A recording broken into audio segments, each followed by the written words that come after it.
right, welcome everyone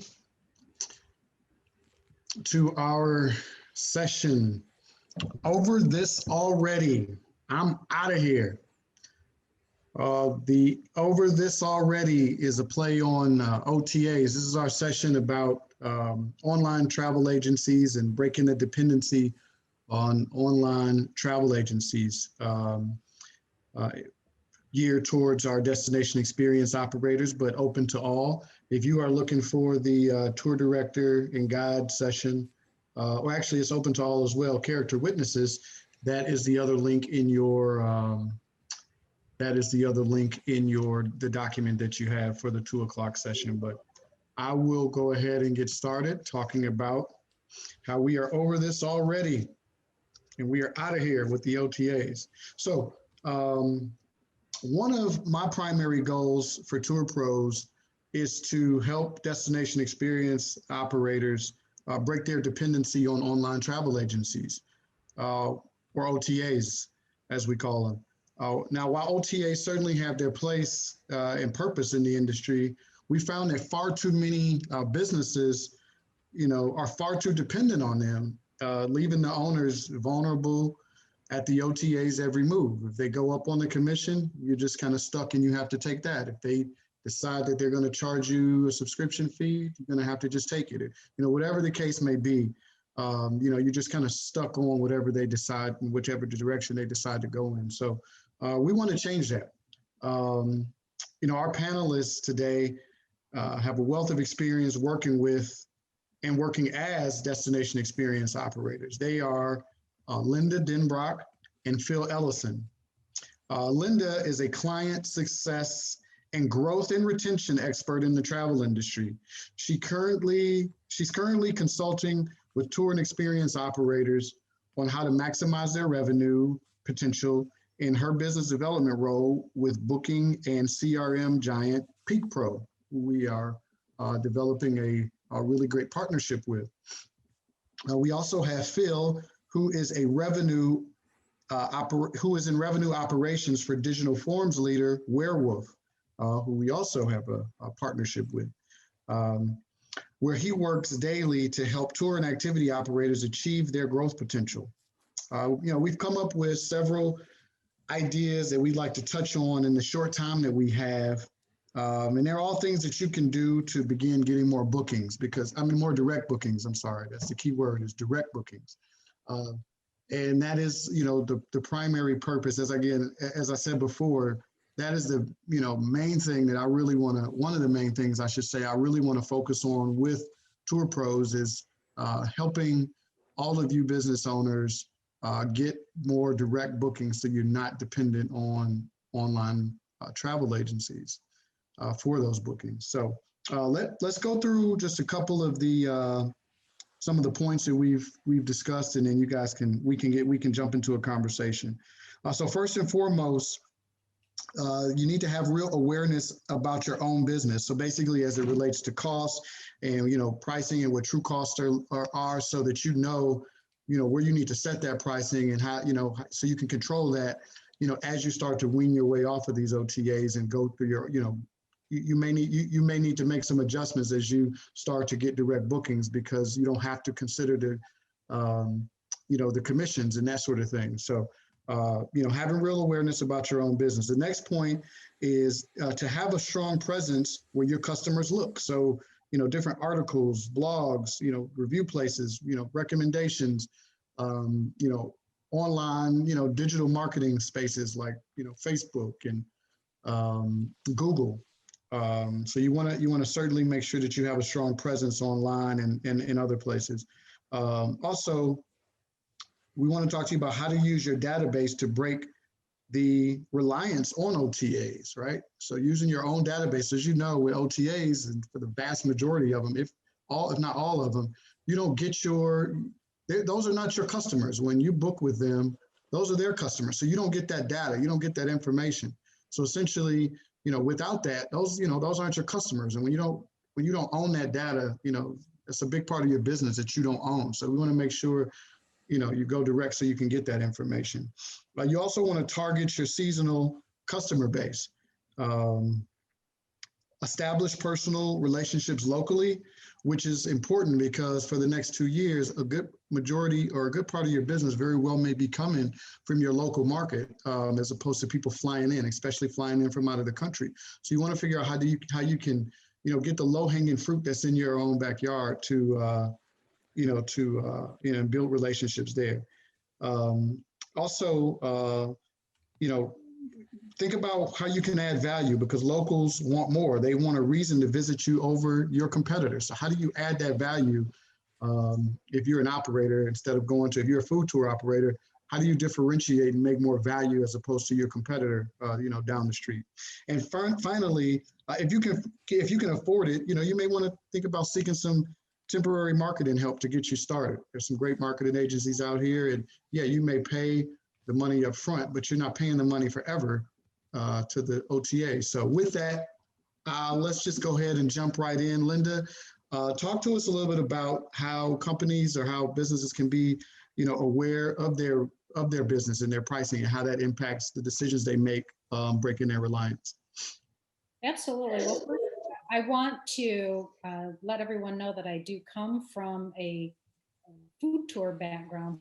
So I'm I feel your pain and I'm sensitive to that. And one of the things that we as operators really need to do with the new normal is to take a really hard look at our pricing model. Paying commission is a part of life, and you need to be able to have built that into your product. So you need to go through and really have a good sense of your hard costs associated with your tour. You have to be able to have a little wiggle room on that in case pricing goes over. For example, in a food tour, if you need to accommodate additional guests and things like that, you need to be able to have a real clear understanding of what your hard and soft costs are associated with your tour, so that you're allowing with your pricing to have enough of a margin to be able to have it make sense where you're making money and you have that built-in commission figured in as well. Because if you're out there and you're putting a product out there and you don't have that commission built into the pricing, you're losing money with every tour. And you may be thinking that doesn't happen, and I promise you that it does all the time. So, particularly in a market where there is fluctuation in the amount of commission that's being pulled from your product when it's being sold by an OTA, it's something you really need to have a heightened awareness of. So it's just evaluating those costs, knowing what that cost per acquisition is for that customer, ensuring that you have the margins necessary to be able to pay those commissions and you pay yourself and your guides. And then you're going in. Then the next thing we want to talk about would be the sort of the historic distribution that you have been using, and what does that look like? Is it 80% OTAs? Is it 20% OTAs? Where are you getting it? What's working and what isn't? Sorry, I think what you said is important. Knowing where your money is coming from and how it's coming in is important, because if you need to make some adjustments and some changes, that's going to be critical. I've talked to so many local tour operators, who tell me how much money is taken off the table from different things that they do to promote, like using OTAs or using Groupon or something like that, and it just kills them. So Phil, tell us a little bit about having a strong presence where your customers look. What are some of these places? What does that look like? Yeah, so I mean, it's a rapidly, I can hear myself a little bit back there. Oh, it's okay.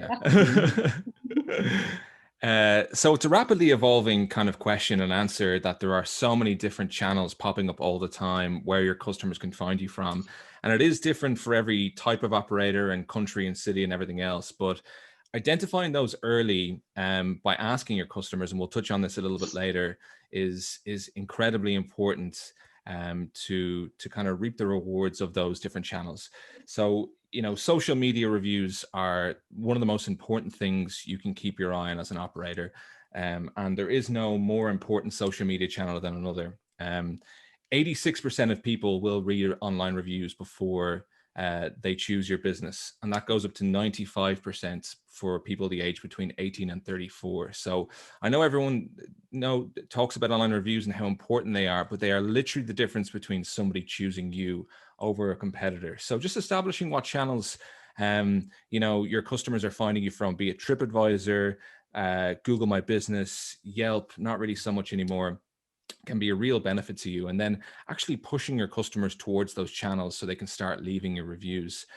These, for the most part, are free channels for you to promote your business on. So make sure you're just actively engaging. Other places like blogs is one at the moment that we, even in my country, Ireland, is flourishing at the moment, because we're finding content creators want to support local businesses. For example, there's a blog here called Love in Dublin, and there's a lot of articles right now about, what can you do in Dublin right now? What are the activities that you should be doing to support local businesses? And I guarantee you that blog or that content creator didn't go out and search for these. They were submitted by people who have activities and needed some sort of a promotion. So it's a win-win for the operator and also the magazine or the blog creator. There's even I live on a canal. Outside my canal, there's a kayaking setup where a guy set up a load of kayaks, and I see people kayaking down the canal out to the Dublin Sea every day, and I never think anything about it. Then I receive an email from those guys saying, "Do you really know Dublin City? Have you seen Dublin City from the canal?"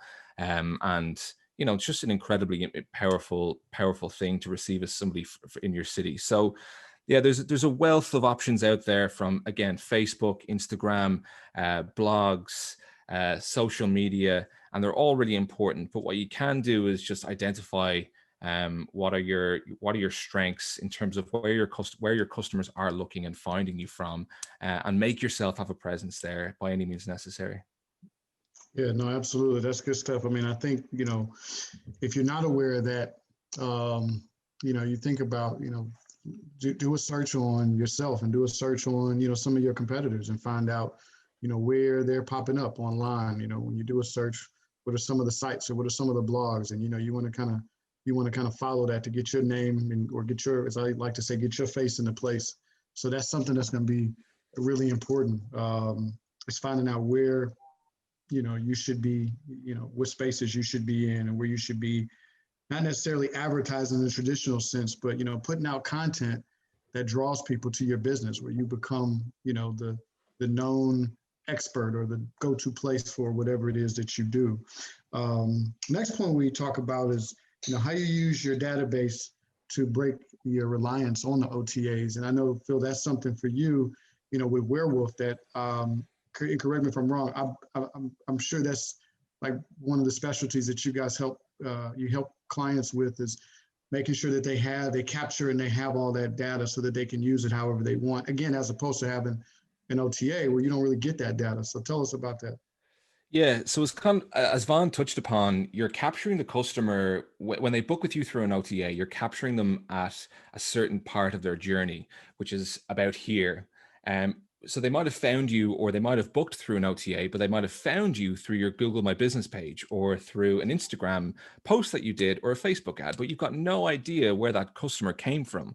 All you know is that they came from Viator or whatever it is. You get their money and then they're gone. So all you get from that customer is money, which is great. We all need money to keep our businesses flourishing, and our bottom lines are incredibly important. But in terms of creating a sustainable business model, it's really important to identify the starting point of that customer journey.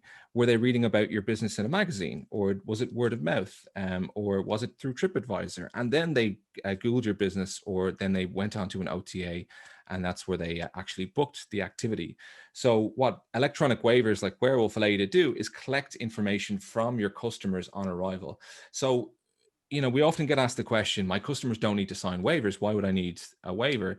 My argument would be that the majority of waivers electronically get completed in advance. So before the customers arrive, most customers now are used to signing electronic waivers during COVID times, because they see it as an extra step to make sure that you are keeping them safe while they're on site.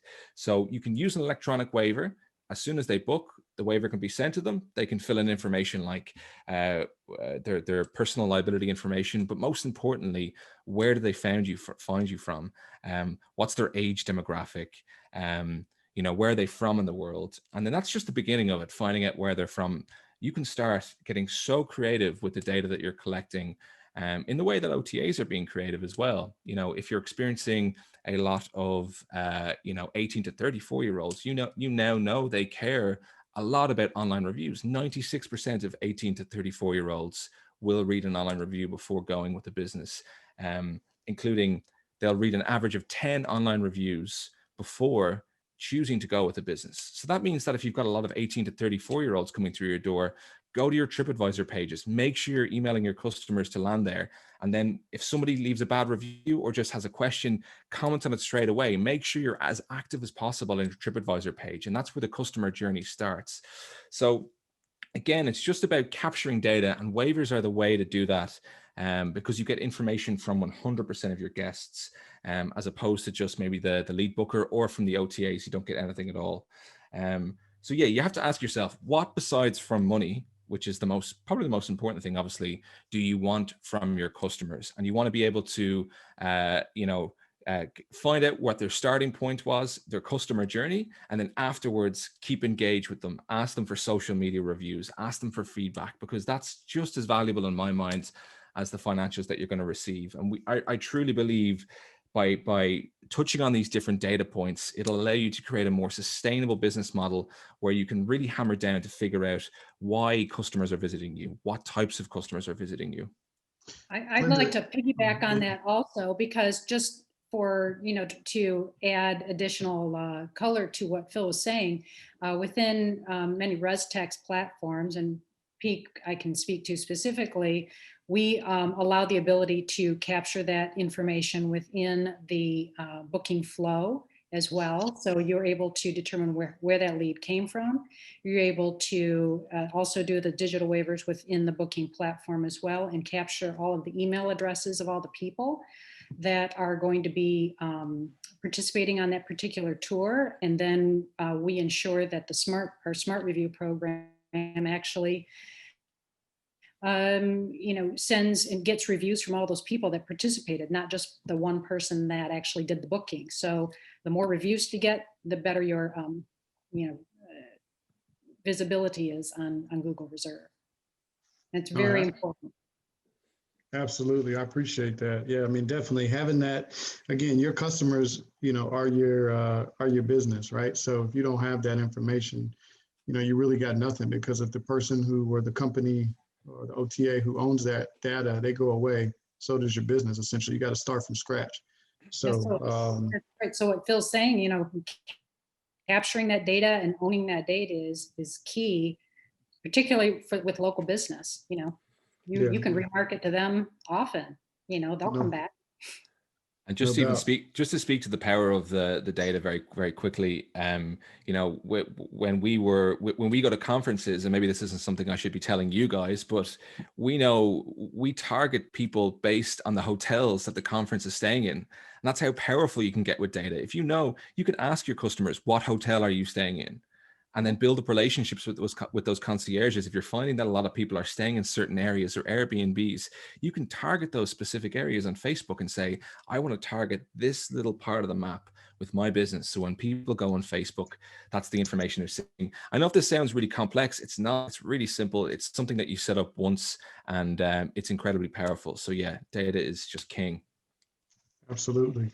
The next point is something that I really want to, I'm going to actually skip over one we can get back to, but one thing that's really, really important to me, if you guys share some ideas on local marketing and how to get, what do we do as operators to market our businesses in, or market our services in our own backyard, right? Like, so my thing is I've always been sort of a guerrilla marketer, like just because I've come from I'm a hustler. I've come from a hustling background, right?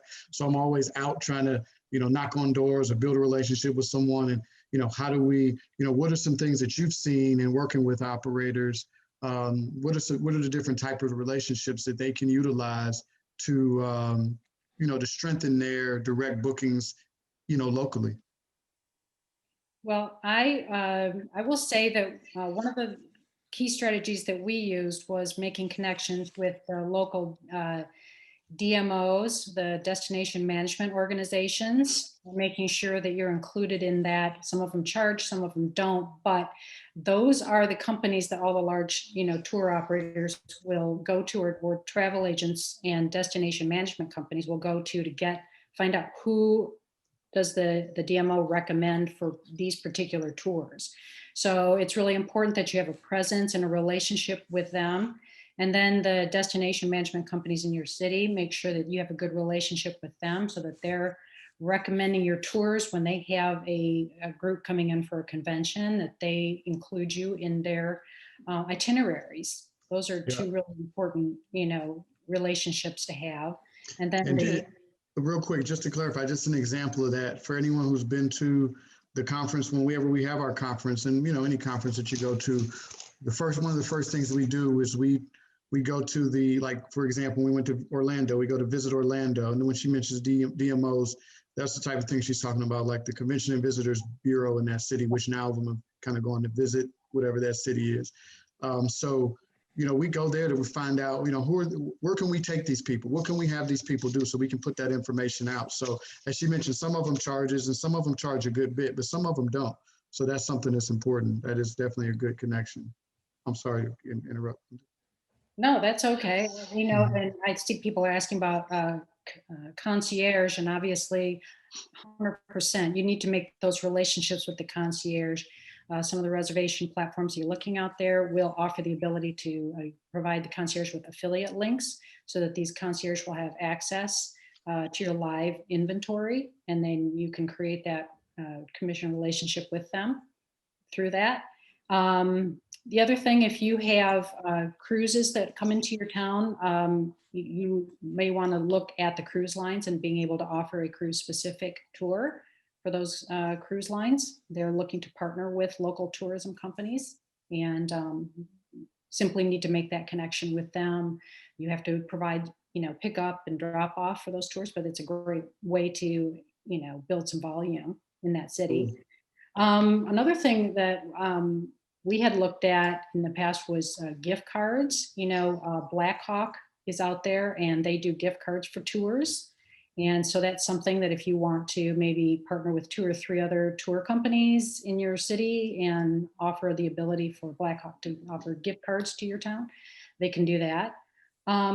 Another resource for you is Project Expedition, is a website or site that offers for travel agents. So you can put your tours on Project Expedition, and then a lot of travel agents use that site to book local tours when they're doing their planning. It's a really good site. Then there's other local companies, like in New Orleans, there's a company called Joyful, and they're aggregating all of the tours for that city. Our city, I live in New Orleans. And there's other companies like Getting Local that are also, a city tour aggregator site, and you might want to explore whether those exist for your city and become a part of those. Cool. And corporate team building, I would go through and look at the larger corporations and offer your tours as a corporate team building opportunity and price accordingly. Good stuff. Phil, what about you? Any others that we didn't cover that you're familiar with?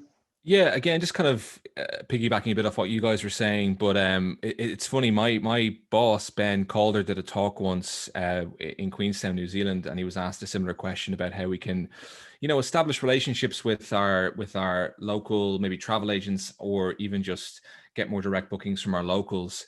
And he was saying that, and Queenstown's a really small place. There's only a couple of thousand, maybe 100,000 people there. And he basically said to all the operators, get on the ground, walk into these places, into these travel agencies, or the ice sites as they're called there, and maybe give them a bottle of wine and just introduce yourself and get out there and say, hey, my name's Phil. Thanks so much for recommending my tour. Here's a bottle of wine. And he said this to all the operators. And I think it was a historic month where every travel agency was just drunk for a month after that, because everybody went and did it on the same day. So, as powerful as data is, there's just nothing like that face-to-face contact and walking into a place, introducing yourself, separating yourselves from the tours, that the leaflets that are on the stand. I guarantee if you have a conversation with one person for 10 minutes, telling them about your tour, and you connect with them, they're going to remember that. And next time someone comes in, they're going to recommend you. On the data side of things, it's just incredibly important to have data that's actionable and then segment that based on your locals. So the great thing is that if you know who your locals are, because as a part of the way you can capture data on waivers or through reservation systems, you can capture a zip code. So you know that customer's a local. What else do you know about that customer? You know their birthdays. So if you know their birthday, you can set up an automation where every single local in your area gets an email a month before their birthday saying, hey, it's your birthday in a month or 2 weeks, whatever it is. Here's a discount code for you and your friends to come on our tour. People don't know what they're doing for their birthdays, or it could be for their, Mother's Day or anything along those lines. You can get super creative with the way that you use this information and then action it. And we've had some incredible results with our customers selling gift cards and vouchers to their client base who are looking for things to do and are looking for ways to celebrate holidays and their birthdays. So yeah, just creativity with the data, but also just maintaining that face-to-face contact, I think will never go away and should be done as well.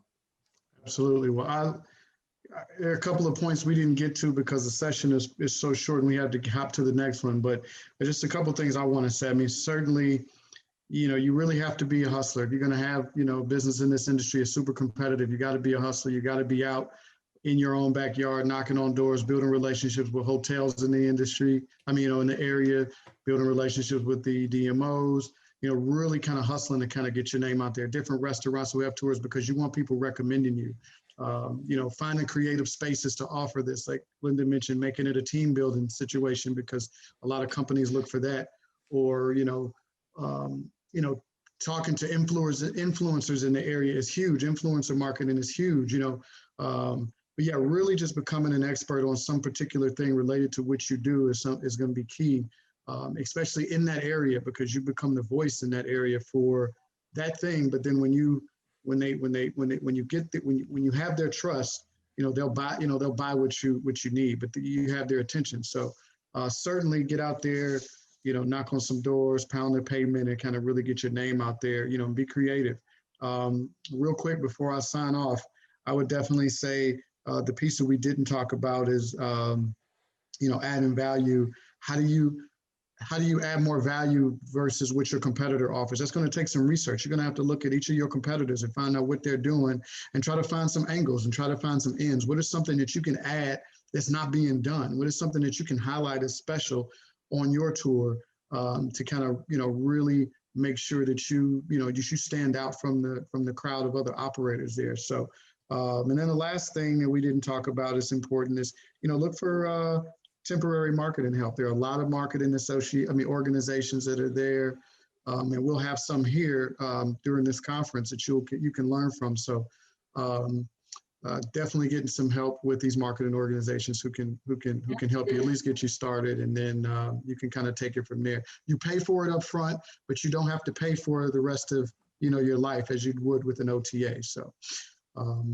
you can save yourself a lot of money by spending just a little up front, and a lot of these people are more than happy to just talk with you briefly, gratis, just to see if they can help you. And so don't be afraid to reach out to Chris Torres or the Von Mack agency or Blend Marketing and just say, hey, I just want to pick your brain, and then we can have a longer conversation if it makes sense. Nothing ventured, nothing gained, right? You learn something from every time you talk to anybody. 100%. Well, be brave. Go out there and everybody has learned something, some little nuggets. We all just got to share so we all can continue to thrive. No doubt. Well, we appreciate that so much. And someone mentioned SCORE and SBA. I think they're kind of a part of each other. We'll have the SCORE on in the next, I think on Friday. Chris Torres will be talking, Blend Marketing. Tom Kratz will be on, and Von Mack in New Orleans is good. These are all agencies people ask about. So, okay, I'm going to pop off. Thank you, Linda. Thank you, Phil. I'll see you guys in the next session. Thanks, guys. See you later. Bye-bye.